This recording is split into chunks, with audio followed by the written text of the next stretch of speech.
nandito po sa loob ng ating area of responsibility, about 561 kilometer east ng Catanduanes. Malayo pa po yan, pero nagsisimula na dumaplis ang trough nito dyan po sa may Eastern Samar at Catanduanes. Ang habagat ay wala pong epekto ngayon dito sa ating bansa, pero dahil sa presensya o pagkakabuo ng sama ng panahon,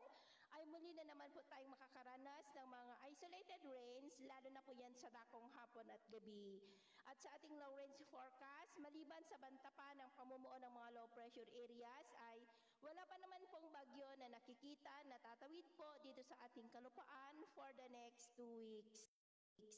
At sa lagay ng ating panahon, ngayong hapon ay nakakaranas ng maulap na kalangitan with isolated rains ang Ilocos Region, Cordillera, ilang bahagi ng Cagayan Valley, Central Luzon, Metro Manila, Calabarzon, Mimaropa, Bicol Region, Western Visayas, Central at Eastern Visayas, at dyan po sa malaking bahagi ng Mindanao. At mamayang gabi, may tsansa pa rin ng mga pag-uulan sa malaking bahagi ng Mindanao, Negros, Cebu, Bohol, Leyte, Panay Island, southern part ng Palawan, Mimaropa, Calabarzon, ilang bahagi ng Metro Manila,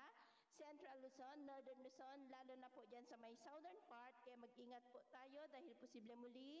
ang mga banta ng mga pagbaha at pagguho ng lupa, lalo na at posible muli ang malalakas na ulan sa ilang bahagi po. At sa atin naman pong mga baybayin, wala na po tayong nakataas na namang gale warning signals, pero ba yung pag-ingat lamang po kung papalaot tayo para po mas makaiwas sa mga